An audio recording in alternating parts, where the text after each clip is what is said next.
বছরের শুরু থেকেই স্বমহিমায় এনফোর্সমেন্ট ডিরেক্টরেট ভিন রাজ্যের একটি অনলাইন প্রতারণা মামলায় শহর কলকাতা ও জেলার 5টি জায়গায় তল্লাশি অভিযান ইডির।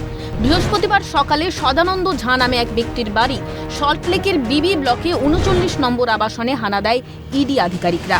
সেই সূত্র ধরেই হলদিরামের কাছে তাঁর আত্মীয় গোপাল ঝার রঘুনাথপুরের বাড়িতেও অভিযান কেন্দ্রীয় সংস্থার।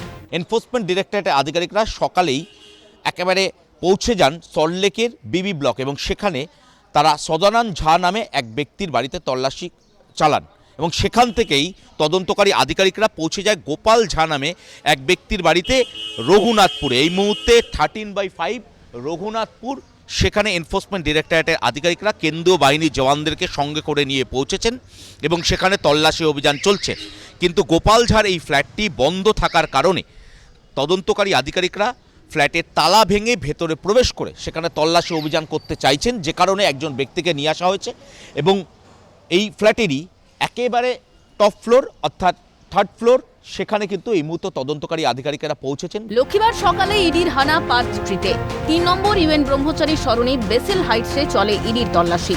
সেখান থেকে ইডি আধিকারিকরা পৌঁছন বড়বাজার সিটি সেন্টারে। স্ট্রিটের একটি বিলাসবহুল আবাসনের একজন ব্যবসায়ীর বাড়িতে যান ইডির আধিকারিকরা।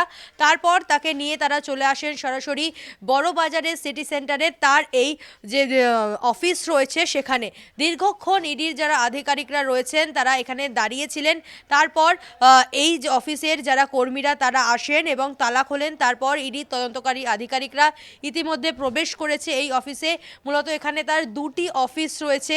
এই 2টি অফিসে ইডি তদন্তকারী আধিকারিকরা তল্লাশি অভিযান চালাচ্ছেন। প্রসঙ্গত যেটা জানা যাচ্ছে যে এর আগেও ইনকাম ট্যাক্সের পক্ষ থেকে এখানে রেড করা হয়েছিল কিছু মাস আগে, অর্থাৎ 2 থেকে 3 মাস আগে ইনকাম ট্যাক্স এখানে রেড করেছিল।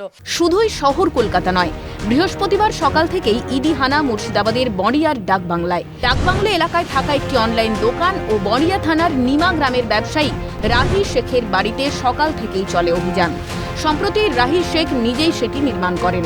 কে এই রাহি শেখ? সূত্রের খবর, রাহি ওরফে রাহাতুল্লাহ শেখ অনলাইন টাকা অদল বদল ছাড়াও যুক্ত পরিবহন ব্যবসার সঙ্গে। এই ব্যবসায় যুক্ত তার 2 ছেলেও। শ্বশুর বাড়িতে থেকেই এতদিন ব্যবসা করত এই রাহি শেখ। তার আসল বাড়ি কান্দি থানার জেমোর শ্বাসপাড়ায়। সূত্রের খবর, 2 বছর আগেও রাহি শেখের বাড়িতে রেল দপ্তরের পক্ষ থেকে অভিযান চালানো হয়েছিল। এবার ফের সেখানে ইডির অভিযান।